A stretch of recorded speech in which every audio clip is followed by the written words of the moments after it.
الحمد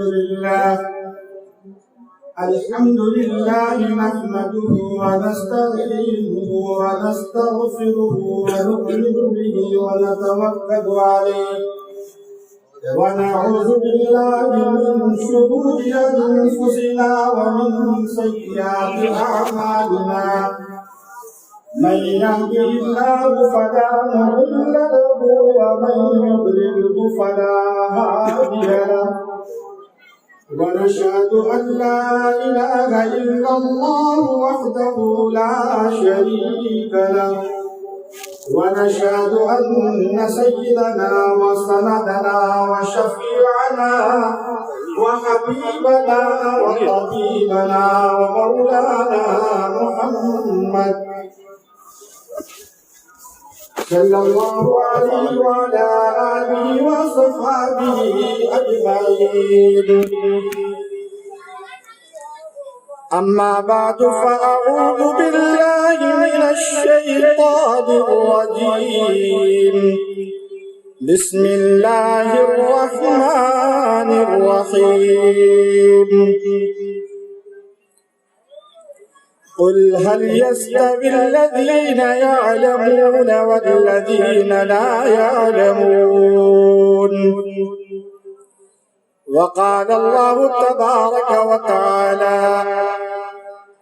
يا أيها الذين آمنوا قوا أنفسكم وأهليكم نارا وقودها الناس والحجارة.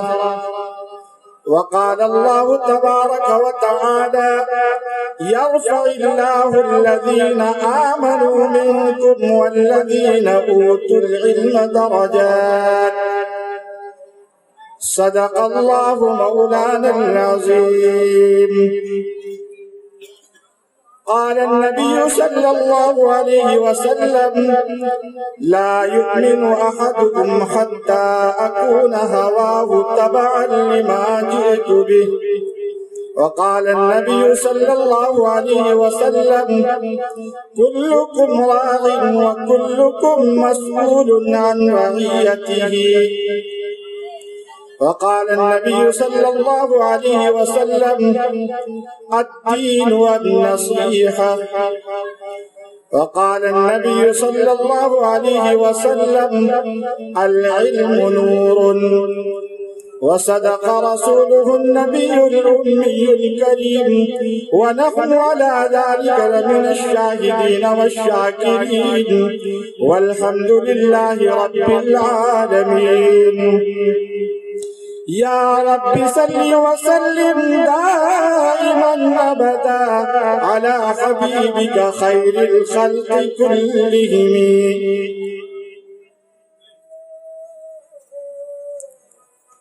اسٹیج پر رونق افروز علماء کرام خصوصاً ہمارے مشفق و مربی ہمارے بڑے بھائی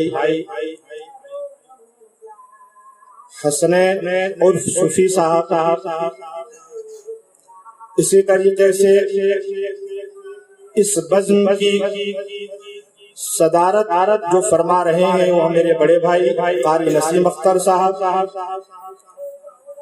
اسی طریقے سے قاری وسیع اختر صاحب، اور اس مدرسے کے روح رواں مولانا سعید صاحب، مولانا عبداللہ صاحب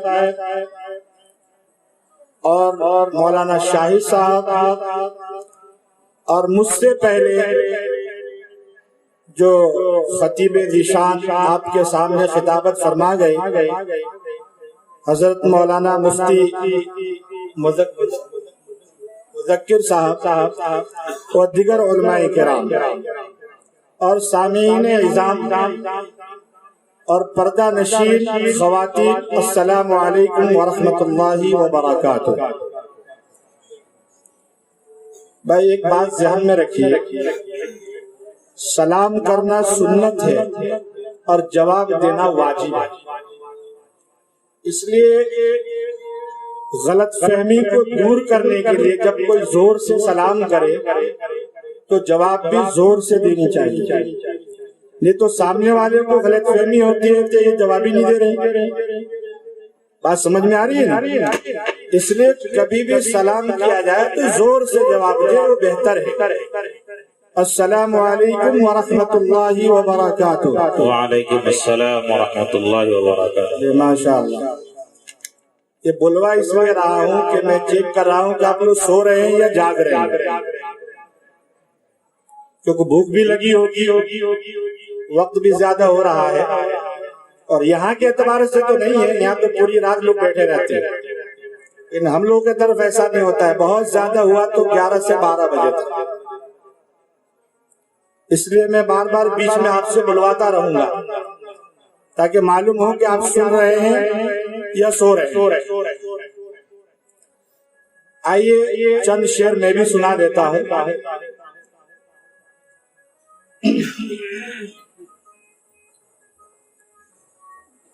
پھیلی تو عطر دان سے خوشبو نہیں گئی، پھیلی تو عطر دان سے خوشبو نہیں گئی، آقا کے اس جہان سے خوشبو نہیں گئی. یعنی آقا تو چلے گئے دنیا سے، لیکن آپ کی خوشبو ابھی تک گئی نہیں. آگے سماعت فرمائے. جس نے نبی کا نام عقیدت سے لے لیا، جس نے نبی کا نام عقیدت سے لے لیا، تا عمر اس زبان سے خوشبو نہیں گئی، تا عمر اس زبان سے خوشبو نہیں گئی. ایک رات آپ خواب میں تشریف لائے تھے، ایک رات آپ خواب میں تشریف لائے تھے، پھر عمر بھر مکان سے خوشبو نہیں گئی، پھر عمر بھر مکان سے خوشبو نہیں گئی. معراج کے سفر کو زمانے گزر گئے، اب تک بھی آسمان سے خوشبو نہیں گئی، سبحان اللہ. اب تک بھی آسمان سے خوشبو نہیں گئی. آخری شعر. زائد حرم شریف سے منسوب جو ہوا، سجدے کے اس نشان سے خوشبو نہیں گئی، سجدے کے اس نشان سے خوشبو نہیں گئی. پھیلی تو عطر دان سے خوشبو نہیں گئی.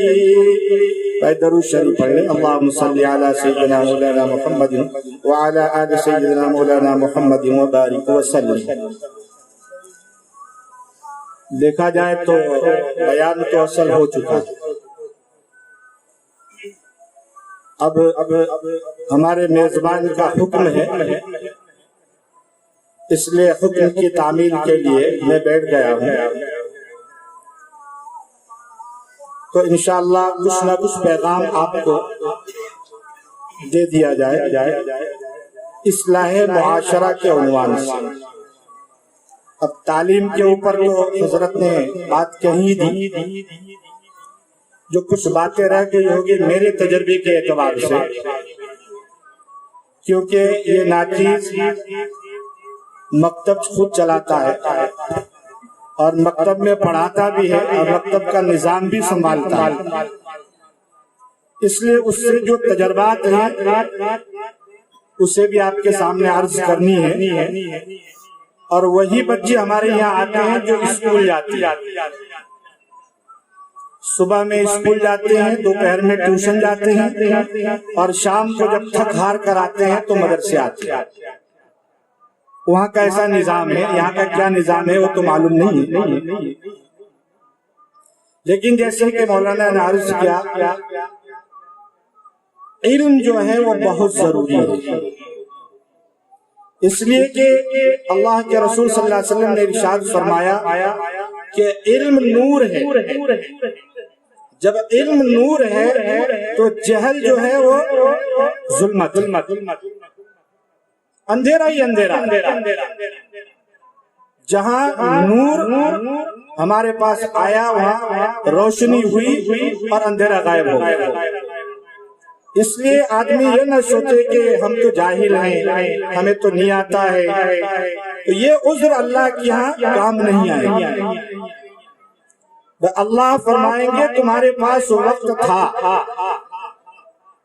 یہ تو چھوٹے بچوں کی بات تو بہت دور کی بات ہے، میں بڑے آدمیوں کی بات کر رہا ہوں جو بوڑھے ہو گئے، 60-70 سال کی ہو گئے، 50 سال کی ہو گئے، اور جنہوں نے قرآن نہیں پڑھی، قرآن کی تعلیم حاصل نہیں کیا، ان کو میں یہ کہہ رہا ہوں کہ ابھی بھی وقت باقی ہے۔ ہمارے پیر صاحب پیر ذوالفقار نقشبندی دامت برکاتہم نے ایک موقع پر بتایا تھا کہ ایک 90 سال کا بوڑھا آیا اور کہا کہ حضرت مجھے پگڑی باندھ دیجیے۔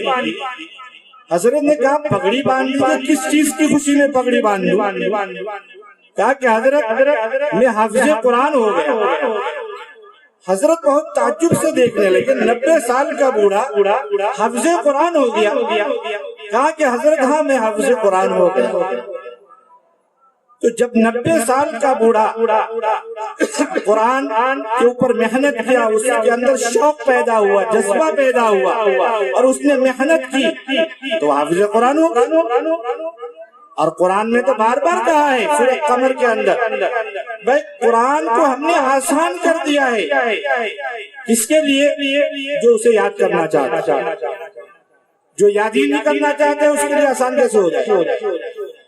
اس لیے میں خاص طور پر جو ہمارے بڑے ہیں ان سے خاص گزارش ہے، چھوٹے کے بارے میں تو حضرت مولانا نے کہہ دی، ان کو مکتب بھیجو اور ان کو بھیجنا چاہیے، لیکن جو ہمارے بڑے ہیں 50 سال 60 سال ہو گئے ہم نماز پڑھ رہے ہیں، کبھی ہم نے سوچا کہ ہماری نماز صحیح ہو رہی ہے؟ ہم جو قرآن پڑھتے ہیں، سورہ فاتحہ پڑھتے ہیں، جو بھی سورت پڑھتے ہیں، وہ ہم کیسے پڑھتے ہیں؟ ہماری سورت صحیح ہے؟ کبھی دل میں خیال آیا کہ حافظ صاحب کو ہم یہ کہیں کہ حافظ صاحب ہمارا ذرا سورہ فاتحہ سن لیجیے، قل اللہ سن لیجیے، انا اعطیناک سن لیجیے، میں صحیح بھی پڑھ رہا ہوں یا نہیں پڑھ رہا ہوں؟ ہم 5 ٹائم آ کر محنت کر رہے ہیں، لیکن دیکھیں گے تو بھائی ہمارے پاس تو کچھ ہے ہی نہیں۔ جو ایسا ہوا کہ بھائی ہم صبح شام پیسے جمع کر رہے ہیں، جب سال پورا ہوا دیکھے تو کھاتے میں کچھ ہے ہی نہیں، کھاتے میں کچھ نہیں ہے، نیل ہے کھاتا۔ ایسے ہی 50 60 سال 70 سال ہم نماز پڑھ رہے ہیں، لیکن جب دیکھیں تو بھائی ہماری ایک بھی نماز صحیح نہیں ہوئی، جو سورہ فاتحہ ہی صحیح نہیں۔ ایک چھوٹا سا میں مثال اکثر دیا کرتا ہوں، ایک تو قرآن پڑھنا اور اس کو صحت کے ساتھ پڑھنا، تجوید کے ساتھ پڑھنا۔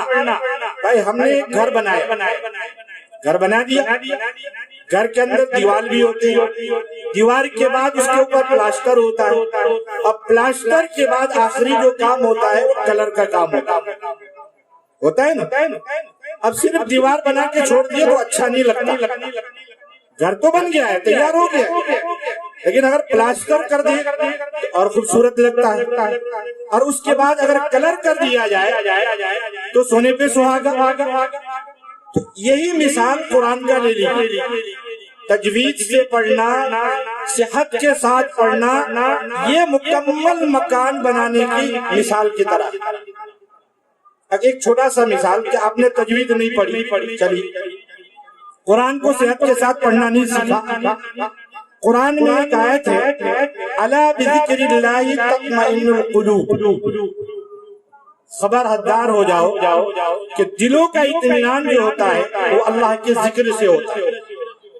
یہاں پر قلوب جو ہے وہ قلب کی جمع ہے، تو قلوب بڑے قاف سے، اگر ہم تجوید نہیں پڑھیں، مکتب میں بھی نہیں پڑھے، بعد میں بھی نہیں پڑھے، تو ہم اس کو کیا پڑھیں گے؟ تطمئن القلوب، یعنی چھوٹے کاف سے پڑھیں گے۔ مفتی صاحب یہاں بیٹھا ہے، پوچھ لیجئے ترجمہ کیا ہو؟ یعنی دل کے بجائے وہاں ترجمہ کتے کا ہو جائے، ترجمہ بدل گیا۔ اور نماز میں کوئی پڑھے تو کیا ہوگا؟ یہ تو ایک چھوٹا سا مثال ہے، ایسے قرآن میں بہت سے مثال۔ اس سے آپ اندازہ لگائیں کہ صحت کے ساتھ، تجوید کے ساتھ قرآن پڑھنا کتنا ضروری ہے۔ بات سمجھ رہے ہیں نا آپ؟ میں وہ جو سیدھا تقریر نہیں کر سکوں گا ابھی، مجھے بس آپ کو سمجھانا ہے۔ بات سمجھ میں آئے تو آپ بتائیں، میں جو کہہ رہا ہوں آپ کو سمجھ میں آ رہی ہے؟ بات سمجھ میں آ رہی ہے نا؟ جب سمجھ میں آ رہی ہے تو کل سے آپ یہ عہد کر لیں کہ ہمیں قرآن سیکھنا ہے۔ بھائی عہد کریں گے انشاءاللہ؟ بتائیں کون کون قرآن کل سے سیکھے گا؟ دیکھیں ہاتھ اٹھائیں، دیکھیں۔ ماشاءاللہ ماشاءاللہ، اللہ تعالیٰ اس کو قبول فرمائے۔ دیکھیے بہت بار ایسا ہوتا ہے، ابھی ہم آپ سے پیسے نہیں مانگ رہے ہیں، پیسے کا چندہ نہیں کر رہے ہیں، بلکہ یہ وعدہ لے رہے ہیں کہ قرآن سیکھنا ہے، نماز صحیح کرنی ہے۔ آپ کے یہاں حافظ اور عالم کی کمی ہے؟ پہلے بہت ڈھونڈنا پڑتا تھا، کہاں ہے حافظ جی، کہاں ہے مولانا، کہاں ہے کیا؟ ابھی تو ہر گھر میں حافظ، ہر گھر میں عالم۔ اب آپ کے پاس کنواں موجود ہے اور ہم کہہ رہے ہیں پیاس راگل با، پیاس راگل با، پیاس راگل با، تو کیسے ہو؟ کنواں ہے، پیو وہاں سے حاصل کرے۔ جب دنیا حاصل کرنے کے لیے، کوئی اور چیز حاصل کرنے کے لیے، تو اس کی داڑھی پہ ہاتھ لگاتے ہیں، ہاتھ پیر جوڑتے ہیں، کرتے ہیں نا۔ تو ہم قرآن سیکھنے کے لیے حافظ صاحب کو خوشامد کریں، تیار نہیں ہوتے ہیں تو کہو حافظ صاحب ہم آپ کو ہدیہ دیں گے، لیکن آپ ہمیں پڑھا دیں، آپ ہمیں قرآن سکھا دیں۔ یاد رکھیں اللہ کی یہاں بہت جواب دیں گے، جواب دینی پڑ جائے گی۔ ہاں یہ خاص دھیان رکھیں، اللہ کا خوف دل میں بٹھائیں، ہمیں اللہ کے سامنے کھڑا ہونا ہے، اللہ کے سامنے جواب دہ ہونا ہے۔ چھوٹے مجسٹریٹ کے پاس ہم جاتے ہیں، جج کے پاس کوئی کیس ہوتا ہے تو دل دھک دھک کرتا ہے کہ نہیں، کہ نہ جانے کیا پوچھ رہے، ہم کیا جواب دیں۔ خوب تیاری کر کے جاتے ہیں، رکھ کے جاتے ہیں، وکیل سمجھاتا ہے، سب کچھ سمجھاتا ہے، لیکن اللہ تو ججوں کا جج ہے، وہ تو حکم الحاکمین ہے، اس کے سامنے کھڑا ہونا ہے، جواب دے ہونا ہے، وہ جواب مانگے گا ہم سے۔ وہ ہم کیا کریں؟ وہاں پہ بڑے بڑے انبیاء کرام کی حالت خراب ہوگی اللہ کے جلال کے سامنے، تو ہم اور آپ کچھ نہیں ہیں۔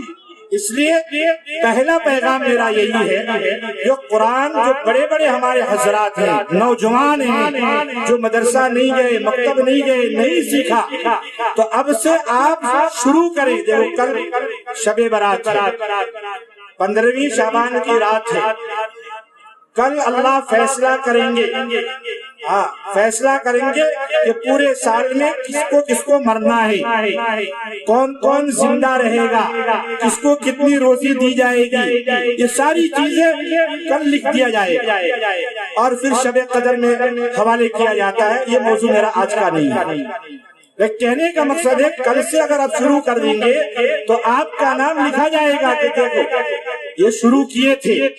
اب چاہے آپ پورا نہ کر پائے، پورا سیکھ نہ پائے، اس سے پہلے اگر دنیا سے چلے گئے، اللہ آپ سے جواب طلب نہیں کرے گا۔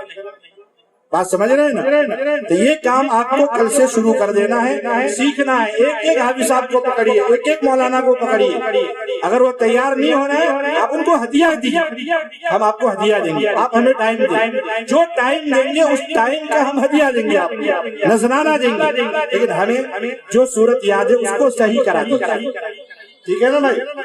ہاں یہ ایک پیغام۔ دوسرا پیغام یہ ہے کہ یہ جو علماء آپ کے پاس ہیں، حفاظ ہیں، ان کی ہم قدر کریں، ان سے ہم جڑے رہیں، ان سے ہمارا تعلقات کسی بھی وجہ سے ختم نہیں ہونا چاہیے، کسی بھی وجہ سے۔ اگر وہ غلط راستے پہ چل رہے ہیں، ان کا معاملہ اللہ کے ساتھ، ہم ان کی برائی کیوں کریں؟ حضرت شیخ زکریا رحمۃ اللہ علیہ نے لکھا ہے فضائل اعمال میں، بھائی علماء کو تو اللہ نے علم دیا ہے، وہ اللہ کے مخصوص بندے ہوئے، چنے ہوئے بندے۔ اللہ جس کو چن لیتا ہے اس کو مدرسہ بھیجتا ہے، اور جس کو نہیں چنتا ہے وہ اسکول کالج جاتے۔ یہ آپ دھیان میں رکھیے گا، اللہ جس کو چن لیتے ہیں، جس کو منتخب کر لیتے ہیں، وہ مدرسہ میں جاتا ہے، مکتب میں جاتا ہے، اور جسے نہیں چنتے وہ اسکول کالج میں جاتے ہیں۔ تو یہ جتنے علماء ہیں، یہ طلباء ہیں، یہ اللہ کے چنندہ ہیں، اللہ کے منتخب بندے ہیں، ان کی ہم قدر کریں۔ آپ کو ایک سازش میں بتاؤں، بہت سال پہلے ہمارے بہت بڑے مفتی ہیں، مفتی احمد خان پوری صاحب، بہت زبردست اللہ والے بھی ہیں۔ 15-17 سال پہلے یہ واقعہ سنایا تھا، بہت دھیان سے سنیے گا، توجہ سے سنیے کہ آج یہ یہودی یہ کیا سازش کر رہے ہیں ہمارے خلاف، اسلام کے خلاف۔ انہوں نے برسوں محنت کی اور بیٹھ کر ریسرچ کیا کہ اسلام اور مسلمانوں کو ختم کیسے کیا جائے، اس کی کیا تدبیر ہے۔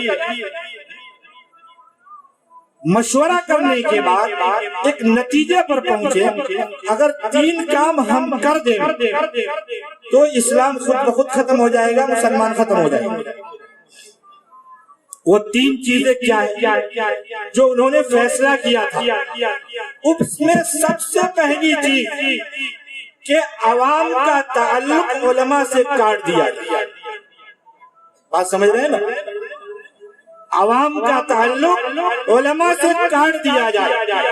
اب آپ بتائیں، جب آپ کا تعلق علماء سے جب کٹ جائے گا تو شادی کے متعلق کس کو پوچھیں گے؟ جب نکاح کی بات آئے گی کس کو پوچھیں گے؟ جب طلاق کا مسئلہ ہوگا کہاں جائیں گے؟ جب وراثت کا مسئلہ آئے گا تو کس کے پاس جائیں گے آپ لوگ؟ جب جنازہ کا مسئلہ آئے گا کس کے پاس جائیں گے؟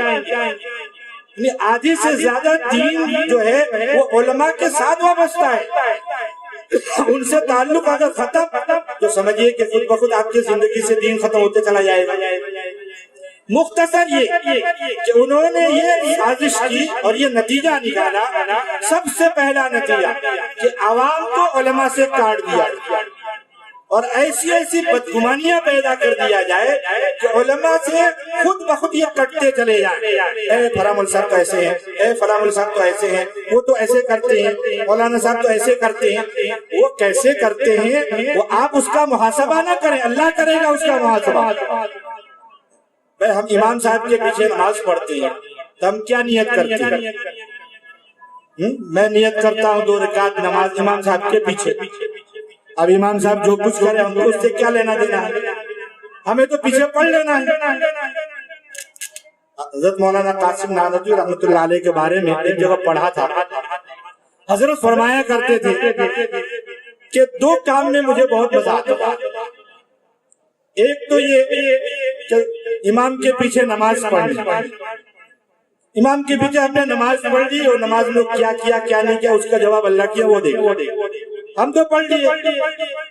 اور دوسری کسی کے یہاں کھانا کھا لیا اور وہ کہاں سے کمایا، کہاں خرچ کیا، کیا کیا، جواب وہ دے گا۔ ہم کیوں جواب دیں؟ ہم تو جواب نہیں دیں گے۔ اس لیے علماء جو ہیں، ائمہ کرام جو آپ کے امام ہیں، وہ ہر ایک اعتبار سے امام ہیں، یہ نہیں کہ صرف مسجد کے امام ہیں، وہ ہر اعتبار سے آپ کے امام ہیں۔ صحابہ کرام کی زندگی کو دیکھیے کہ اللہ کے رسول صلی اللہ علیہ وسلم کے زمانے میں بھی ایسے صحابہ تھے جو فقیہ مانے جاتے تھے، حبر المفسرین مانے جاتے تھے اور فقہ میں اونچے درجے رکھتے تھے۔ اس کے باوجود چھوٹی چھوٹی باتیں گھر کی اللہ کے رسول کے پاس جا کے ذکر کرتے تھے، مشورہ کرتے تھے۔ اور ہم علماء سے مشورہ ہی نہیں کرتے۔ علماء میں 2 قسم کے لوگ ہیں، ایک برے علماء بھی ہیں ایسے اور اچھے علماء بھی ہیں، لیکن آپ کا دل جس عالم کے ساتھ لگتا ہے آپ ان کے پیچھے چلیے، لیکن دوسروں کو برا مت کہیے، دوسروں کو برا مت کہیے، اس کا اعمال اللہ کے ساتھ ہے۔ ہو سکتا ہے اس کے علم کی وجہ سے کل قیامت میں اللہ اسے معاف کر دے، لیکن آپ نے جو اس کی غیبت کی، اس کی برائی کی، اس کا کیا؟ تو آپ کے جتنے ثواب ہیں وہ سب ان کے کھاتے میں چلے جائیں۔ کیونکہ آج کل کیا ہوتا ہے، غیبتیں بہت ہو رہی ہیں۔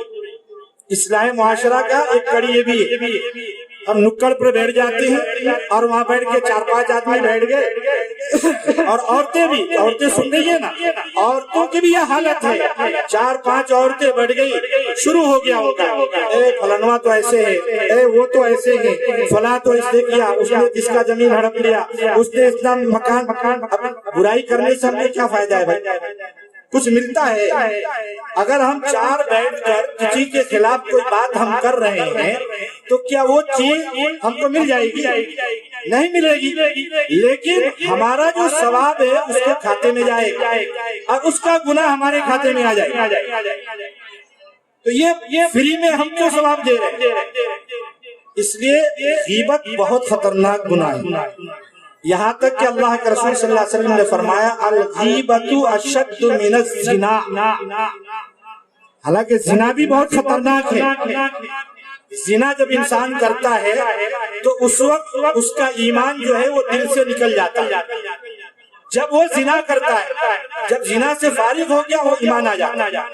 اتنا خطرناک ہے زنا، پھر بھی اللہ کے نبی نے فرمایا کہ اس سے بھی زیادہ سخت ہے غیبت۔ اب پھر لوگ کیا کہتے ہیں، ہاں ویسے ہی تو ہے، وہ ویسے ہی ہے تبھی تو غیبت ہے۔ جیسی بات آپ کر رہے ہیں، اگر وہ برائی اس کے اندر واقعی ہے تو وہ غیبت ہے، اگر نہیں ہے تو تہمت ہے، بہتان ہے، اس کے اوپر الزام ہم لگا رہے ہیں۔ اس لیے غیبت سے بچنا بہت ضروری ہے۔ ہماری ماں بہنوں سے بھی گزارش ہے اور آپ سے بھی گزارش ہے کہ ہم غیبت سے بچیں۔ دوسری بہت ساری بیماری ہمارے اندر آئی ہے۔ ہم جس نبی کی امت ہے وہ نبی بہت اعلیٰ نبی ہے۔ جب نبی اعلیٰ ہے تو اس کی امت بھی سب سے اعلیٰ ہے۔ اعلیٰ ہے کہ نہیں اعلیٰ ہے؟ تو اس نبی کے امت کے اخلاق بھی تو اعلیٰ ہونا چاہیے، ہمارا کردار بھی تو اعلیٰ ہونا چاہیے، ہمارا کیریکٹر، اخلاق، کردار، کہ دیکھ کر غیر دیکھے تو کہے کہ یہ محمدی جا رہا ہے، یہ نبی کے امت جا رہے ہیں، صرف دیکھ کر بتا دے۔ آج ایسا ہوتا ہے؟ ایسا نہیں ہوتا۔ ہم کو اللہ کے نبی نے کیسا اخلاق دیا، اس کا ایک جھلک میں آپ کو بتا رہا ہوں۔ اگر یہ چیز ہمارے اندر آ جاوے، مسلمانوں کے اندر آ جاوے، تو قسم خدا پاک کے سارے جھگڑے ختم ہو جائیں گے، سارے جھگڑے ختم ہو جائیں گے۔ صرف اس آیت پر عمل کر لیں، اور ایک حدیث میں آپ کو سناؤں گا، اس حدیث کے اوپر ایک آیت اور یہ حدیث پر اگر ہم پورے طور پر عمل کر لیں تو جو ہمارے آپس کے جھگڑے ہیں، آپس کی جو پریشانیاں ہیں، جو ہر گھنٹے میں، ہر مہینے میں ہم جھگڑتے رہتے ہیں، لڑتے رہتے ہیں، وہ سب ختم ہو جائے۔ ہمیں کون سا اخلاق دیا ہے؟ قرآن میں اللہ فرماتے ہیں، فرمایا فَاعْفُ عَنْهُمْ وَاسْتَغْفِرْ لَهُمْ وَشَاوِرْهُمْ فِي الْأَمْرِ۔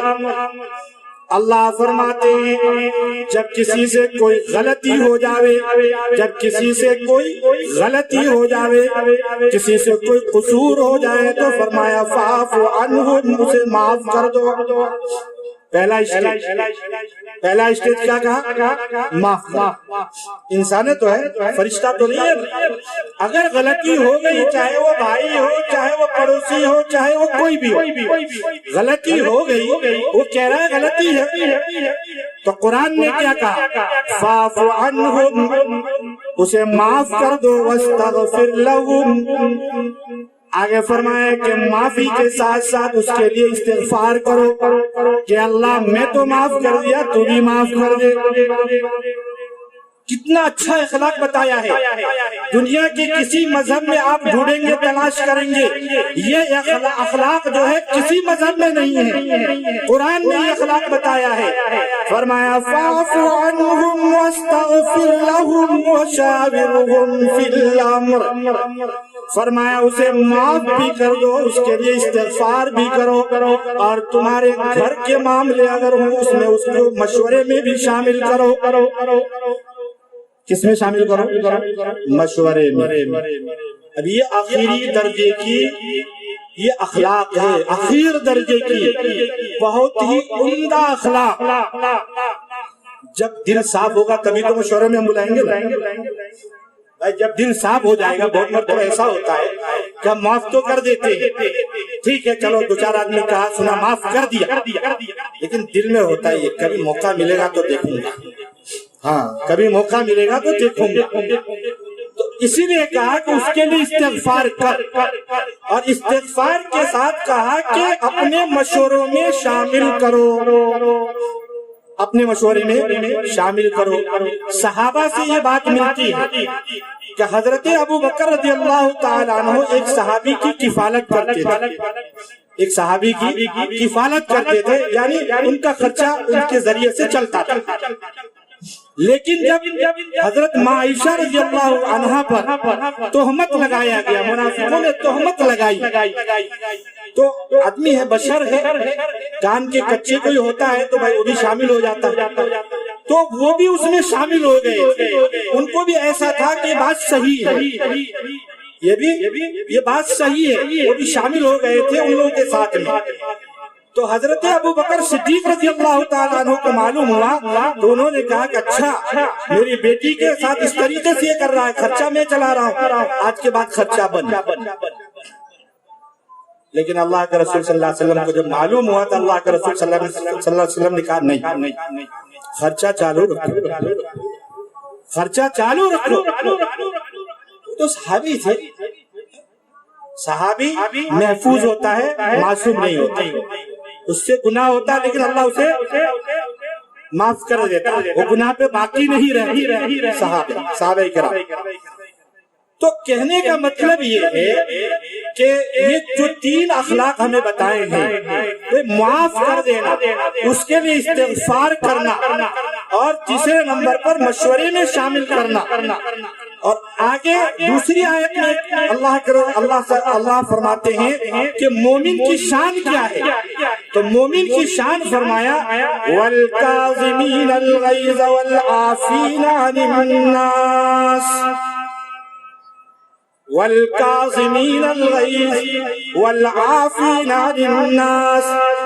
اللہ فرماتے ہیں مومن کی شان یہ ہے کہ جب وہ غصہ آوے تو غصہ کو پی جاوے اور معاف کر دے. یہاں بھی وہی بات ہے. اور فرمایا کہ سب سے اچھا انسان وہ ہے جس کو دیر سے غصہ آتا ہو اور جلدی ختم ہو جاتا. آپ سمجھ رہے ہیں, غصہ دیر سے آوے اور جلدی ختم ہو جاوے, وہ اچھا انسان بتا.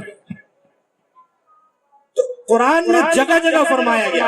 ایک اور جگہ فرمایا, بہت زبردست بات ہے, یہ اصلاح معاشرہ کے عنوان سے میں آپ کو بات عرض کر رہا ہوں, کیونکہ آج کل جھگڑے بہت ہوتے ہیں پورے, خاص طور پر یہ بہار, یو پی, بنگال وغیرہ ہے, اکثر و بیشتر کبھی زمین کے جھگڑے, کبھی آپسی میں یہ ایک ایک بارش کے لیے جھگڑا, ایک ایک انگل کے لیے جھگڑے کرتے ہیں. جھگڑا سے کیا ملتا ہے؟ جھگڑے سے کچھ نہیں حاصل ہوتا ہے, کچھ نہیں حاصل ہوتا ہے. اگر اس کو اللہ کا خوف نہیں ہے, ایک بارش دو ہاتھ چھوڑ دو, کل قیامت کے دن اس کو دینا پڑے. آپ دو ہاتھ سے اور ایک بارش سے آپ مالدار نہیں ہوں گے, لیکن جھگڑا کریں گے تو ہوگا کیا, تو جتنی قیمت ہوگی اتنی قیمت کوٹ کچہری میں چلی جائے گی, نہ آپ کے کچھ ہاتھ آئے گا نہ اس کے کچھ ہاتھ آئے گا, اور گناہ الگ ہوگا. قرآن میں ایک جگہ اور ارشاد فرمایا وَلَا تَسْتَوِي الْحَسَنَةُ وَلَا السَّيِّئَةُ, فرمایا کہ اچھائی اور برائی دونوں برابر نہیں ہو سکتی. ہو سکتا ہے اچھائی اور برائی دونوں برابر ہو سکتے ہیں؟ نہیں ہو سکتے. تو برائی کو کیسے ختم کیا جائے؟ کیسے ختم کیا جائے؟ فرمایا ادفع باللتی ہی احسن. دیکھو قرآن پہ جیسے مولانا نے کہا قرآن کے اوپر اگر ہم عمل کریں گے تو 100% ہماری زندگیاں بدل جائیں گی. ہمیں کسی کے دروازے پہ جانے کی ضرورت نہیں ہے. ہمارے پاس قرآن جو سب سے اعلیٰ کتاب ہے، سب سے عرفہ کتاب ہے، سب سے اعظم کتاب ہے. دنیا والے بڑے بڑے جو اب سپر پاور کہتے ہیں، انہوں نے جو قاعدہ اور قانون جو بنایا ہے وہ اسی قرآن سے لے کر بنایا ہے، اسی قرآن سے چرایا ہے. ان کے پاس کوئی مستقل قاعدے قانون نہیں ہے. قرآن نے کیا کہا؟ برائی کو مٹانا ہو تو کیا کرنا ہے؟ ادفع باللتی ہی احسن، اچھائی سے برائی کو ختم کرو. ایک محاورہ ترجمہ، اچھائی سے برائی کو ختم کرنا. ادفع باللتی ہی احسن، تو کیا ہوگا؟ کیا ہوگا؟ ہوگا یہ جو تمہارے اور اس کے بیچ میں جو دشمنیاں ہیں وہ ختم ہو جائے گی اور وہ تمہارا جگری دوست بن جائے گا. بن جائے گا ہی نہیں بن جائے گا بھائی؟ بن جائے گا نا بھائی. سمجھ میں آ رہی ہے؟ اکتاہٹ تو نہیں ہو رہی ہے؟ اکتاہٹ ہو رہی ہے تو ختم کر دوں گا. یہ جو کام کی باتیں ہیں جو ہمارے معاشرے میں یہ چیزیں ہیں، بہت اعلیٰ الفاظ اور بہت اونچے اونچے الفاظ تو مجھے نہیں آتے. ایک دیسی بھاشا میں آپ کو سمجھانا چاہتا ہوں کہ میں جو کہنا چاہتا ہوں آپ کو سمجھ میں آ جانی چاہیے. میرے جانے کے بعد آپ کو محسوس ہو کہ ہمیں کچھ ملا ہے، ہمیں کچھ حاصل ہوا ہے، ہمیں کچھ کرنا چاہیے. ہم کیا نہیں کر رہے تھے اور ہمیں کیا کرنا چاہیے، یہ ملنا چاہیے آپ کو. تو کوئی اگر ہمارے ساتھ برائی کرتا ہے تو ہمیں اس کو برائی کو کیسے مٹانا چاہیے؟ ایک حدیث میں سناتا ہوں. اللہ کے رسول صلی اللہ علیہ وسلم نے فرمایا صل من قطعک واعف عمن ظلمک. جو تم سے توڑ پیدا کرے، جو تم سے قطع تعلق کرے. بہت اونچی بات کر رہا ہوں، دھیان رکھیے گا. جو تم سے توڑے، سلمن قطع کا، تو تمہارا کام یہ ہے کہ یہ نہیں کہ وہ لاٹھی اٹھایا تو میں تلوار اٹھا لوں. یہ ہمارا کام نہیں ہے. اللہ کے نبی فرماتے ہیں وہ تم سے توڑ رہا ہے، تم جوڑو، تم جوڑو. ہم اللہ کے نبی کو تو مانتے ہیں نا بھائی. کوئی ہے یہاں بیٹھا جو اللہ کے نبی کو نہ مانتا ہو؟ جب ہم اللہ کے نبی کی ذات کو مانتے ہیں تو پھر اللہ کے نبی کی بات کو کیوں نہیں مانتے؟ کیوں نہیں مانتے؟ تو پھر یہ ہو جائے گا دو منہا جو صاحب ہوتا ہے نا، تو ہم دو منہے ہو جائیں گے کہ نبی کی ذات کو تو مانتے ہیں لیکن بات کو نہیں مانتے. کیا فرمایا؟ سلمن قطعک واعفو عمن ظلمک. جو تمہارے اوپر ظلم کرتا ہے اسے معاف کر دو. جو تمہارے اوپر ظلم کرتا ہے اس کے لیے بڑا جگر چاہیے نا. بھائی لاٹھی مار رہا ہے، لاٹھی مار رہا ہے، ہم چپ چاپ بیٹھے، چلو معاف کرو، چلو معاف. اس کا بھی ایک طریقہ ہے. پہلے یہ حدیث سنیے، سلمن قطعک واعفو عمن ظلمک واحسن من اساء الیک. پورے حدیث کا نچوڑ یہ ہے جو تم سے قطع تعلق کرے، تم سے رشتہ توڑنا چاہے تم اس سے جوڑو. تو جو تمہارے اوپر ظلم کرے تم اسے معاف کر دو. جو تمہارے ساتھ برا سلوک کرنا چاہے تم اس کے ساتھ اچھائی کرو. آج نہیں تو کل وہ آپ کے قدموں میں آ کر گر جائے. ایسا نہیں ہے کہ نہیں. پیار میں وہ طاقت ہے، محبت میں وہ چاشنی ہے کہ انسان بڑا سا بڑا ظالم جابر ہو وہ بھی قدموں میں آ کر جھک جائے. آپ پہلے کر کے تو دیکھیں، اپنے اندر وہ برداشت کا مادہ تو ہم پیدا کریں. اس لیے میرے عزیزوں اور دوستو، اصلاح معاشرہ کا بیان تو بہت ہوتا ہے اور ہر جگہ ہو رہا ہے، لیکن اصلاح شروع کہاں سے کیا جائے؟ آپ کو بات سمجھ میں آ رہی ہے؟ اصلاح معاشرہ میں میں اتنی لمبی چوڑی تقریر کر دوں اور میں ہی اس میں مبتلا ہوں، میں ہی ظلم کر رہا ہوں، میں ہی تعلق کو توڑ رہا ہوں، میں ہی دوسروں کو برا بھلا کر رہا ہوں، تو یہ کام سب سے پہلے میں اپنے سے شروع کروں نا.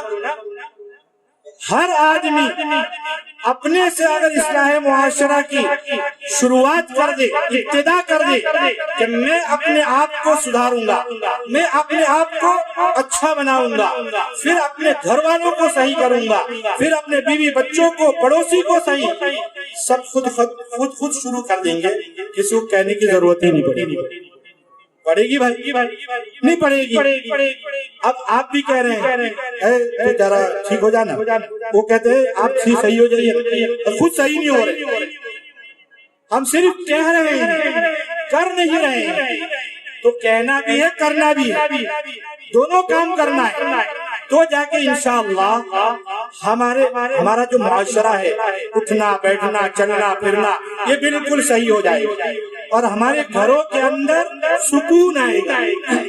آپ جان رہے ہیں کہ آپ کے گھروں میں یہاں جتنے بیٹھے ہیں 99% ایسا ہوگا کہ آپ کے گھروں میں سکون نہیں ہے. غلط ہوتا؟ پیسہ ہے، کھیتی ہے، دولت ہے، سب کچھ ہے، لیکن سکون نام کی کوئی چیز نہیں ہے. یہ سکون کوئی چیز ہے؟ یہی سب چیزیں ہیں. جب شریعت آئے گی، قرآن کی تعلیمات آئے گی تو سب ختم ہو جائے گا اور سکون واپس آ جائے گا. تو اگر ہم سکون چاہتے ہیں تو کیا کرنا ہوگا؟ ہمیں شریعت کو اپنی زندگی میں لانی ہے، اللہ کے نبی کے فرمان کو ہمارے زندگی میں لانا ہوگا، قرآن کی تعلیمات کو ہمارے زندگی میں لانا ہوگا، اور اپنے بچوں کو مکتب میں دھیان سے بھیجنا ہوگا. جیسے ہم اسکول کی فکر کرتے ہیں نا، اس کی بک کی فکر کرتے ہیں، کاپی کی فکر کرتے ہیں، پینسل کی قلم کی فکر کرتے ہیں، اگر کہیں یونیفارم ہے تو یونیفارم کی فکر کرتے ہیں. اور صبح ہم ایک ہفتہ پہلے ادھر سے جا رہے ہیں تو صبح 6 بج رہا تھا تقریباً، دیکھا کہ بچے پڑھ رہے. ہم سوچے کہ مکتب چل رہا ہو، پوچھا کیا پڑھ رہے ہیں؟ تو انگریزی ہم پڑھ رہے ہیں. اب بتائیے، صبح اٹھ کر جب آدمی کا دل اور دماغ بالکل فریش ہوتا ہے، بالکل صاف ہوتا ہے، اس وقت صبح وہ انگریزی ہمارے دلوں میں ڈال رہے ہیں، ہمارے دماغ میں ڈال رہے ہیں. حالانکہ ہونا یہ چاہیے تھا کہ صبح اٹھ کر مسلمان قرآن کی تلاوت کرے. حدیث میں آتا ہے صبح میں جو سورہ یاسین کی تلاوت کرتا ہے اور تلاوت کر کے جب گھر سے نکلتا ہے، اس کے لیے اللہ فتوحات کے دروازے کھول دیتے. آپ کر کے تو دیکھو، آپ کریں گے تبھی تو ہوگا. ایک بار سورہ یاسین شریف آپ پڑھیں گے 10 قرآن پڑھنے کا ثواب ملتا ہے، اور بھی بہت ساری فضیلتیں ہیں اس کی. تو آپ قرآن پڑھ کے نکلیے، بچوں کو قرآن پڑھنا سکھائیے کہ بیٹا بیٹھو پہلے قرآن پڑھ لو، اس کے بعد جاؤ اسکول ٹیوشن جہاں جانا ہو جاؤ.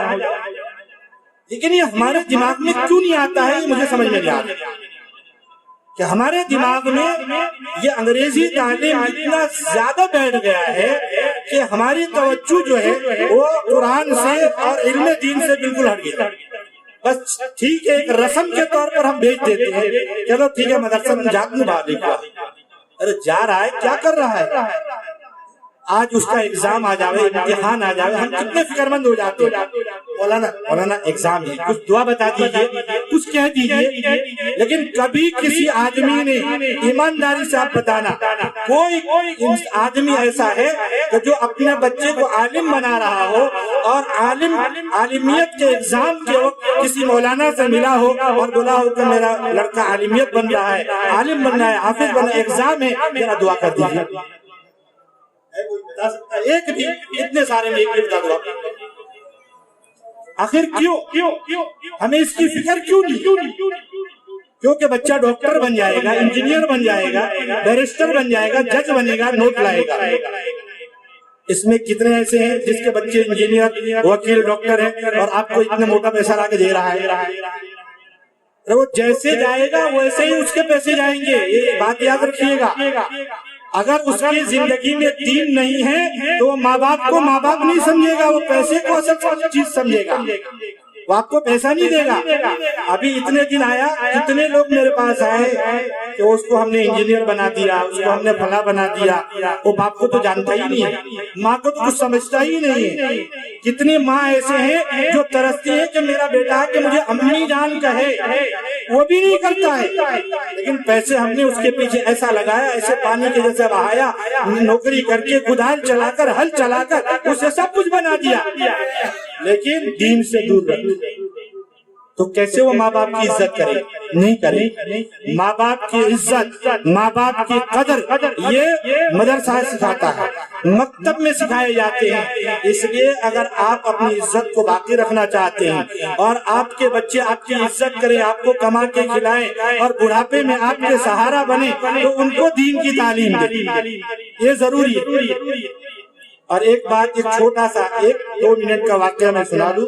ہمارے پیر صاحب نے سنایا تھا کہ ایک ڈاکٹر کی ماں کا جنازہ رکھا ہوا ہے اور بہت زبردست ڈاکٹر ہے اور بہت دور سے آیا کہ ماں کا جنازہ رکھا ہوا ہے.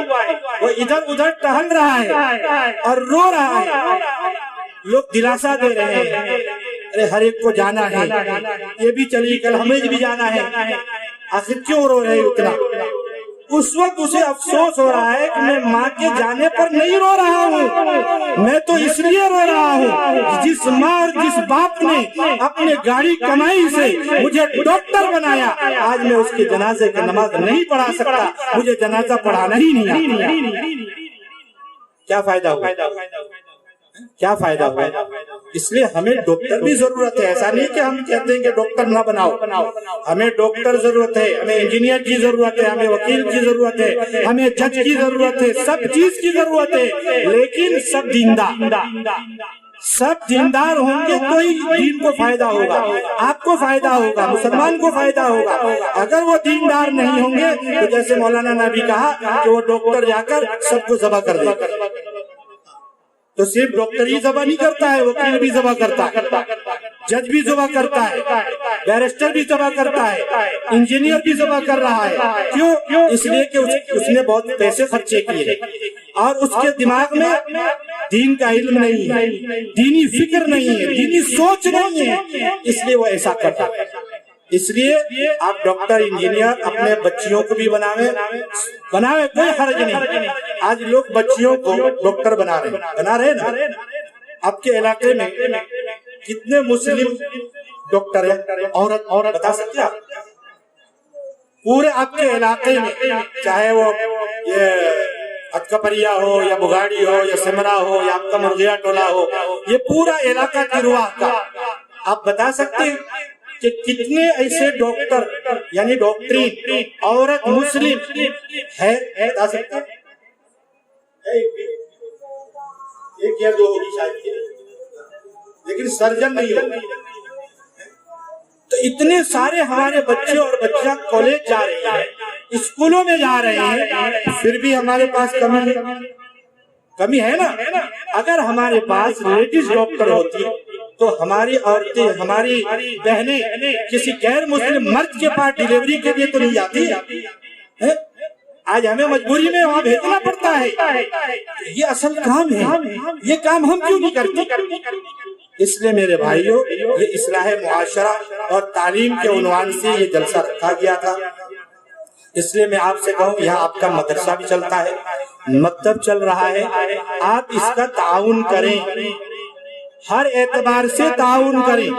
سب سے پہلا تعاون آپ کا ہوگا کہ بچوں کو بھیجیں. یہ سب سے پہلا چندہ ہے کہ جس کے بچے اس میں پڑھنے کے لیے نہیں آ رہے ہیں وہ اپنے بچوں کو بھیجیں. بھائی بھیجیں گے نا انشاءاللہ؟ زور سے بولو بھائی, دھیرے مت بولو. ہاں, بچے ہو یا بچیاں ہو, اپنے بچے اور بچیوں کو یہاں پر بھیجیں. یہ پہلا نمبر ہوگا. دوسرے نمبر پر جب بچے اور بچیاں یہاں پڑھنے کے لیے آئیں گے ان کے پڑھانے کے لیے بھی تو کوئی یہاں ہوگا, اور جو پڑھائے گا اس کے بھی تو بال بچے ہوں گے. حضرت مولانا اشرف علی تھانوی رحمت اللہ علیہ نے فرمایا, کتابوں میں لکھا ہے اور خاص طور پر عوام کو یہ جھنجھوڑا ہے کہ دیکھو علماء کی قدر کر لو, علماء جو ہیں ان کی خدمت کرو، ان کی تنخواہیں اچھے سے اچھے دو، کیونکہ وہ بھی انسان ہیں، ان کے بھی بال بچے ہیں، ان کی بھی فیملی ہے۔ اگر ان کو اچھا تنخواہ نہیں دو گے، اور یہ سارے علماء مدارس کو چھوڑ کر تم اگر ممفلی بیچ کر کما سکتے ہو، تم ٹھیلا لگا کر کما سکتے ہو، تم کھیت جوت کر کما سکتے ہو، کیا یہ علماء ٹھیلا لگا کر نہیں کما سکتے ہیں؟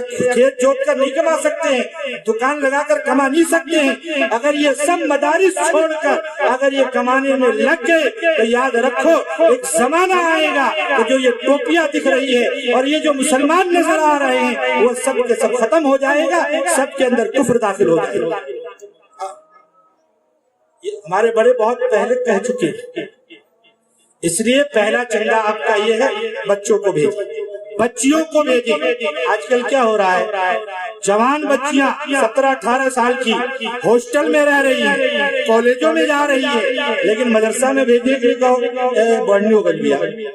کیوں؟ اسکول میں وہ چھوٹی ہو جاتی ہے، اسکول کالج کے ہاسٹل میں وہ چھوٹی ہو جاتی ہے، اور مدرسے میں جانے میں وہ بڑی ہو جاتی ہے۔ یہ بھی سوچ ہے ہمارا، ہم اس کا انتظام کروائے، ہم پیسہ دیں، ہم جب پیسہ دیں گے تو اس کا انتظام ہوگا۔ جیسے ہاسٹل میں ہم دیتے ہیں سال کا 25,000 50,000 روپیہ ہم دیتے ہیں، دیتے ہیں کہ نہیں دیتے ہیں؟ اب ان بچیوں کو دینی تعلیم حاصل کرانے کے لیے ہم پیسہ کیوں نہیں نکالتے؟ ہم نکال سکتے ہیں۔ مہینے کا ایک آدمی کم سے کم 2,000-2,500 کا چائے، تمباکو، پان، گٹکا یہ کھا جاتا ہے، پی جاتا ہے، پیتا ہے کہ نہیں؟ اس کو کم کرے، اس میں سے پیسہ بچاویں، اور بچانے کے بعد اپنے بچوں کی تعلیم پر خرچ کریں۔ یہاں تک کہ ہمارے پیر صاحب نے یہ کہا تھا، میں نے ایک جگہ اور کہا تھا کہ اگر تمہارے پاس 2 بچے ہیں، ایک لڑکی ہے ایک لڑکا ہے، اور تمہارے پاس اتنا پیسہ ہے کہ دونوں میں سے ایک ہی کو تعلیم دلا سکتا ہوں، تو پیر صاحب نے فرمایا کہ لڑکی کو تعلیم دلاؤ، اس لیے لڑکی اگر بنے گی تو اس سے ایک خاندان بنے گا، اور لڑکا اگر بنے گا تو اس سے صرف ایک فرد بنے گا۔ اس لیے دوسرا کام یہ کریں کہ آپ کے پاس جو بھی گاڑی کمائی ہے اس میں سے 2 لقمہ آپ کھاتے ہیں، 1 لقمہ ان کے لیے بھیجیں، ان علماء کے لیے بھیجیں۔ آپ کا گھر مہینے میں 10,000 گھر میں خرچہ ہوتا ہے، تو کیا 3,000 میں مول صاحب کا گھر تو ہو جائے گا؟ اب سوچئے مہنگائی ہے کہ نہیں؟ آپ گاؤں کے رہنے والے ہیں، چلو پیسہ بھیج دیے، کبھی مولانا صاحب ہیں یہاں پڑھا رہے ہیں، ان کے گھر میں کبھی چاول بھیج دیا، کبھی گہوں بھیج دیا، کبھی ٹماٹر بھیج دیا، کبھی بھنڈا بھیج دیا، کچھ بھی بھیج دیا، کیونکہ یہ ہمارے مولانا ہیں، یہ ہمارے بچوں کی دین کی فکر کر رہے ہیں۔ آپ کس کی فکر کر رہے ہیں؟ دنیا کی فکر، اچھے کپڑے کی فکر، اچھے کھانے کی فکر۔ کہیں وہ 60 سال 70 سال 80 سال وہ جب زندہ رہے گا تو وہ سکون سے زندہ رہے، اچھا سے زندہ رہے، لیکن مرنے کے بعد کی جو زندگی ہے وہ ایک لمبی زندگی ہے، وہ ختم ہی نہیں ہونے والی ہے، تو وہاں کے لیے ہم کچھ تیاری تو کریں۔ تو اس میں سے بچا کر آپ اس مدرسے کے اتنا تعاون کریں، اتنا بڑا مدرسہ ہے آپ کا، اتنا بڑا گاؤں ہے، ارے ایک پیسہ آپ پھینکیں گے تو یہ مدرسے میں اتنا ہو جائے گا کہ لوگ کہیں گے کہ بس اب بہت ہو گیا۔ غلہ ہے، دھان کا زمانہ ہے، اب مولوی صاحب آئیں گے تو لے جائیں گے، کیوں لے جائیں گے بھائی؟ ہر فکر مولانا ہی کریں گے، آپ بھی تو کوئی فکر کیجئے۔ آپ ایک بات دھیان رکھیے، زکوٰۃ جو ہوتا ہے نا، زکوٰۃ، یہ زکوٰۃ کا پیسہ یا صدقے کا پیسہ یہ مدرسے تک یا ضرورت مند تک پہنچانا آپ کی ضرورت ہے۔ زکوٰۃ کا پیسہ یا صدقے کا پیسہ مدرسے کا مولوی، مدرسے کا سفیر آپ کے پاس جائے، اس کا کوئی جواز نہیں ہے، وہ تو آپ کے اوپر احسان کر رہے ہیں۔ اصل ہے آپ کی ضرورت، آپ اپنی زکوٰۃ، اپنے صدقے، اپنے فطرے آپ خود آ کر مدرسے پہنچاتے ہیں۔ آپ کیا کرتے ہیں؟ مولوی صاحب آئی بیٹی کے لیے تو ہم کیا کریں؟ اس کو بھی خرچہ کر جاتے ہیں کہ آپ تو ٹائم پر آئے نہیں تو ہم کیا کریں، خرچہ کر جاتے ہیں۔ یہ بھائی غلط ہے، اس میں نقصان آپ کا ہو۔ آپ زکوٰۃ کھا جائیں گے، صدقہ کھا جائیں گے تو آپ کے جتنے بھی حلال جو اناج ہے نا وہ سب ختم ہو جائے گا، وہ سب ختم ہو جائے گا، اس کی جو برکتیں ہیں وہ ختم ہو جائیں گی۔ اس لیے اس جلسے میں یہ بھی دل میں وعدہ کر کے جائیں کہ انشاءاللہ ہم ایسا تعاون کریں گے کہ یہ جو استاد یہاں پڑھاتے ہیں، دیکھو ان استاد کو دنیا سے فارغ کر دو، آپ کو اگر اچھی تعلیم چاہیے، آپ کا بچہ اچھا قرآن پڑھے، اب یہ قاری صاحب قرآن پڑھے ہمارے بھائی، ایسے ہی اچھا قرآن پڑھنے ایسے ہو گئی ہو؟ ان کے اوپر محنت نہیں لگی، پیسے نہیں لگے، کتنی محنتیں لگی، کتنے پیسے لگے، تب جا کے اس طریقے سے یہ قرآن پڑھ رہے ہیں۔ تو آپ سوچتے ہیں کہ ہم پیسہ بھی نہیں خرچ کریں، کچھ بھی نہ خرچ کریں، اور ہمارا بچہ اچھا بہترین پڑھنے لگے، کیسے پڑھے گا؟ اس لیے گاؤں والے، یہاں گاؤں والے ہوں یا بغل گاؤں والے ہوں، جو بھی بیٹھے ہیں یہاں پر، سب سے میری گزارش ہے، میں تو سنتا ہوں کہ گاؤں والے کیا کرتے ہیں، یہاں وعدہ کر کے جاتے ہیں، اس کے بعد پھر غائب۔ یاد رکھیے، یہاں جو وعدہ کر رہے ہیں یہ اللہ کے سامنے وعدہ کر رہے ہیں۔ یہ جو مجلس ہے یہ دین کی مجلس ہے، یہ وعدہ اگر پورا نہیں کریں گے تو یاد رکھیے اللہ تعالیٰ کی ایسی پکڑ ہوگی، ایسی پکڑ ہوگی کہ آپ سوچ بھی نہیں سکیں۔ ہاں، یہ صرف کہنے کی بات نہیں ہے، قرآن و حدیث کی بات جو مفہوم بتا رہا ہوں۔ اس لیے جو وعدہ کرے اس کو پورا کرے۔ تو دوسرا وعدہ آپ کو یہ کرنا ہے کہ جو بھی فصل آتا ہے، دھان کا فصل ہو، گہوں کا فصل ہو، اس میں سے جو حصہ مدرسے کا بنتا ہے کوشش کرے کہ ہم پہنچا دیں۔ اگر گھر میں کوئی پہنچانے والا نہیں ہے تو آپ جمع کر کے ایک جگہ رکھ دیں، بھائی محلہ ہے، 5 6 7 گھر ہے، مل کے جمع کر دیں، مول صاحب کو فون کر دیں کہ مول صاحب ہمارے گھر میں کوئی پہنچانے والا نہیں ہے، آپ ذرا منگوا لیجیے۔ اتنا تو کر سکتے ہیں نا بھائی، کر سکتے ہیں نا؟ تو یہ تعاون ضرور کریں۔ دوسری چیز کہ ہر مہینہ 2 مہینہ آپ آتے رہیں، مدرسے میں دیکھیں کس چیز کی ضرورت ہے۔ آپ دیکھیں گے تو آپ کے دیکھنے سے پتہ تو چلے گا یہ چیز کی ضرورت ہے، بھائی پنکھا نہیں ہے، یا لائٹ کی ضرورت ہے، یا پلاسٹر نہیں ہوا ہے، یا بچے زمین پر پڑھ رہے ہیں، قرآن نیچے رکھ رہے ہیں، ہمیں پاٹلے کی ضرورت ہے۔ یہ چیز تو دکھے گی نہیں آپ کو، تو دکھے تو یہ نہیں کہ کہنے کی ضرورت پڑے، آپ خود اس کو محسوس کریں اور کہے کہ مولوی صاحب اس کی ضرورت ہے، چلیے ہم سے 100 روپیہ لے لیجیے، مولوی عبداللہ یہ چیز کی ضرورت ہے، مجھے محسوس ہو رہا ہے، یہ 200 روپیہ ہمارے طرف سے لے لیجیے۔ یہ اصل ہے۔ ایک بہت بڑے عالم کہتے ہیں کہ دعا مت کرواؤ، دعا لو۔ دعا کیسے لو گے آپ کہتے ہیں مول صاحب ذرا دعا کیجیے گا، مول صاحب ذرا دعا کیجیے گا، مول صاحب دعا کیے نہیں کیے کیا معلوم، لیکن حسن ظن ہے کہ وہ کریں گے، لیکن اس سے زیادہ بہتر طریقہ ہے کہ دعا لو۔ تو کیسے لیں گے؟ آپ مدرسے میں ضرورت دے دیجئے، بچوں کی ضرورت پوری ہوگی وہ خود دعا کریں گے، کسی غریب کی ضرورت پورا کر دو، بھوکا ہے کھانا کھلا دو، کپڑے نہیں ہے کپڑا پہنا دو، اب اس کو دعا کہنے کی ضرورت پڑی کہ دعا کرو نہیں۔ اس لیے علامہ اقبال نے کہا ہے دل سے جو بات نکلتی ہے اثر رکھتی ہے، پر نہیں طاقت پرواز مگر رکھتی۔ اس لیے دل سے دعا کب ہوگی؟ جب اس کا دل ٹھنڈا ہوگا۔ اس لیے یہ کام ضرور کریں گے نا بھائی۔ تو تیسری چیز ہو گئی کہ آپ آئے مہینہ 2 مہینہ میں، یہ نہیں کہ ہو گیا آپ چلے گئے مولانا جلسہ کر دیا اب سال کے بعد دیکھیں گے اب آئیں گے، ہم جھانکتے ہی نہیں، آئیں دیکھیں بچے کیسے پڑھ رہے ہیں، کیسے نہیں پڑھ رہے ہیں، کیا ضروریات ہے، مول صاحب کو پوچھے مول صاحب کو ضرورت تھا بھائی 5000 6000 3000 4000 روپیہ تنخواہ ہے، کیا اتنے میں ہمارا گھر چلتا ہے؟ بچہ اگر بیمار پڑ گیا سوچئے ایک ہی جھٹکے میں 1000 روپیہ چلے جاتے ہیں، اور مول صاحب کی 4000 تنخواہ 1000 تو ویسے چلے گئے، پھر دودھ ہے، شکر ہے، چاول ہے، دال ہے، یہ ساری چیزیں لگی ہوئی ہیں۔ اس زمانے میں مہنگائی کے زمانے میں بھی اگر مول صاحب کی 25,000 تنخواہ ہو تو بھی کم ہے، لیکن یہ ان کی فیاضی ہے، ان کی برداشت ہے کہ یہ اتنے میں برداشت کر کے آپ کے اوپر احسان کر رہے ہیں۔ چلے قوم کا بچہ تو پڑھ لے، اس کا دین تو بن جاوے، سمر جاوے، قبر تو اس کی بن جاوے، اس کی وہ محنت کرتے ہیں۔ جب وہ ہماری فکر کرتے ہیں تو ہمیں ان کی فکر کرنی ضروری ہے۔ بھائی سب کریں گے انشاءاللہ، وہ کون سا انشاءاللہ؟ تعالیٰ کے تعالیٰ، ٹالنے والا تو نہیں ہے نا؟ ہاں وہ ٹالنے والا بھی انشاءاللہ بول دیتا ہے۔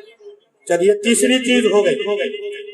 اس کے بعد اپنے معاشرے میں، اپنے گھرانے میں، اپنی سوسائٹی میں ہم یہ کوشش کریں کہ ہمارا جو بھی پیسہ آ رہا ہے، اناج آ رہا ہے، وہ حلال کا، حرام کا نہ، اس میں ایک قطرہ بھی حرام کا نہ ہو، بلکہ اگر 2 کلو چھوڑ دینا پڑے چھوڑ دو، کوئی بات نہیں، اس میں اللہ برکت دے دے گا، لیکن کسی کی دبا کر اور کسی کی حرام کھا کر آپ سکون سے نہیں رکھ سکتے۔ اور اصلاح معاشرہ کا جو عنوان ہے بہت طویل ہے، میں اس پر گھنٹہ 2 گھنٹہ بھی بات کر سکتا ہوں، بہت ساری باتیں اس میں ہیں۔ وراثت کا مسئلہ ہے جو ہمارے والد صاحب اکثر بیان کیا کرتے ہیں، جو وراثت کا مسئلہ، یہ آدمی مر گیا، دنیا سے چلا گیا، اب اس کا حصہ ہے بہن کو دینا، بھائی کو دینا، بانٹنا، یہ تو ہوتا ہی نہیں ہے زیادہ تر، جو جس کے قبضے میں جو آیا وہ لے لیا اور کھا رہے ہیں، اور 5 ٹائم کی نمازی بھی ہیں، تہجد گزار بھی ہیں، یاد رکھیں وہ کچھ کام نہیں آئے گی اگر حرام کے ہم کھا رہے ہیں۔ حدیث میں آتا ہے ایک لقمہ اگر حرام کا ہمارے پیٹ میں چل جاوے تو تقریباً 40 دن کی نماز قبول نہیں ہوتی، اور جس کا پورا ہی کھانا حرام کا ہو تو کیا ہوگا؟ آپ خود سوچ لیجئے۔ اب لوگ کہتے ہیں نا یہ نمازی نہیں پڑھ رہا ہے، اس کو کہہ کے تھک جا رہے ہیں، یہ مسجد ہی میں نہیں جا رہا ہے۔ قاری طیب صاحب رحمۃ اللہ علیہ نے لکھا ہے کہ لوگوں کے دلوں میں نماز کا داعیہ پیدا نہ ہونا، حلال کام کا داعیہ پیدا نہ ہونا، دین کا جذبہ پیدا نہ ہونا، اس کی واحد علامت یہ ہے کہ ان کا رزق صحیح نہیں ہے، ان کا کھانا صحیح نہیں ہے۔ کھانا صحیح کرو، کیونکہ کھانا یہ پاور ہاؤس کے مثال ہے کہ پاور ہاؤس سے جتنا زیادہ بجلی سپلائی ہوگی، یہاں پر 0 بلب بھی لگائیں گے تو کام ہو جائے گا، لیکن وہاں سے سپلائی نہیں آتی، یہاں کا ہے 100 یا 200 واٹ کا آپ بلب لگا دیجیے، یا کچھ فائدہ ہوگا؟ اس لیے رزق کو حلال کریں تاکہ مدرسے میں دے تو حلال جاوے، ہمارا بچہ کھائے تو بھی حلال ہو۔ اللہ تبارک و تعالی جو کچھ بھی ہم نے کہا اور سنا، اللہ اس پر عمل کی توفیق عطا فرمائے۔ زمانہ بڑے غور سے سن رہا تھا، ہم ہی سو گئے داستاں کہتے کہتے۔ وآخر دعوانا الحمدللہ رب العالمین۔